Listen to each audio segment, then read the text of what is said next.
بسم اللہ الرحمن الرحیم۔ حضرت رابعہ بصری رحمۃ اللہ علیہ بصرہ کی رہنے والی تھیں، اسی لیے آپ کے نام کے ساتھ بصری لکھا جاتا ہے۔ آپ اپنے والدین کی چوتھی بیٹی تھیں۔ آپ سے پہلے آپ کی 3 بہنیں تھیں، اسی لیے آپ کا نام رابعہ یعنی چوتھی رکھا گیا۔ آپ کی ولادت کے بعد آپ کے والد سخت پریشان رہتے تھے کیونکہ آپ کے معاشی حالات اچھے نہیں تھے۔ آپ اللہ تعالیٰ سے ہر وقت دعا کرتے اور روتے رہتے تھے کہ یا اللہ تو نے چوتھی بار رحمت سے نوازا ہے تو میرے رزق میں بھی اضافہ کر دے۔ ایک دن اسی طرح رو رو کر دعا کر رہے تھے کہ آنکھ لگ گئی۔ آنکھ کیا لگی کہ نصیب جاگ اٹھے۔ خواب نبی پاک صلی اللہ علیہ وسلم کی زیارت نصیب ہوئی اور آپ کو رابعہ کی مبارک دی کہ یہ اللہ کی نیک بندی اور میری سچی غلام ہوگی اور آپ کے خاندان کے لیے عزت اور نیک نامی کا باعث ہوگی، اور جو آپ رزق کے لیے پریشان ہیں تو پریشان نہ ہوں۔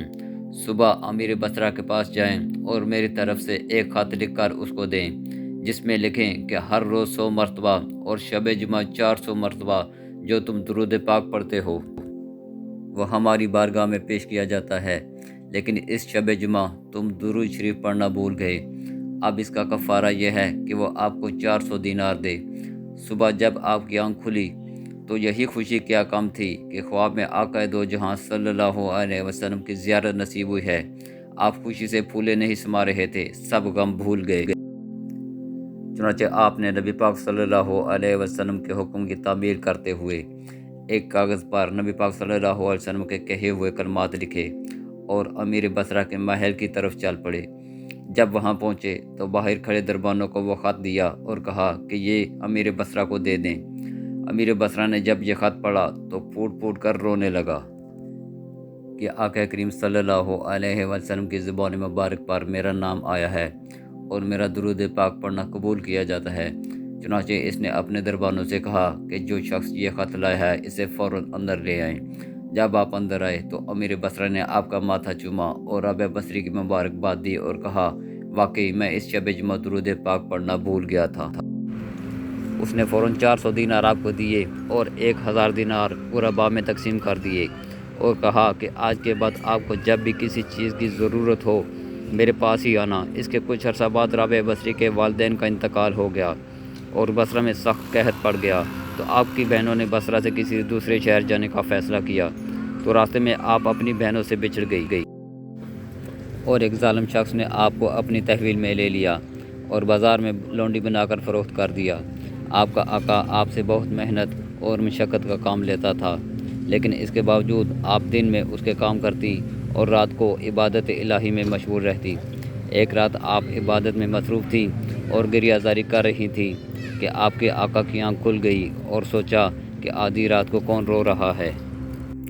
چنانچہ جب اس نے اٹھ کر دیکھا تو یہ منظر دیکھ کر حیران رہ گیا کہ رابعہ بصری گھر کے ایک کونے میں سجدے کی حالت میں اپنے رب سے رو رو کر اپنے گناہوں کی معافی مانگ رہی ہیں۔ وہ بہت شرمندہ ہوا اور عرض کی میں آج سے آپ کو آزاد کرتا ہوں اور جو میں نے آپ سے سارا دن مشقت کا کام لیا ہے اس کے لیے معافی کا طلبگار ہوں۔ ایک دفعہ رابعہ بصری کے گھر چند مہمان آئے۔ جب کھانے کا وقت ہوا تو آپ نے اپنی خادمہ سے کہا کہ گھر میں کچھ کھانے کے لیے ہے۔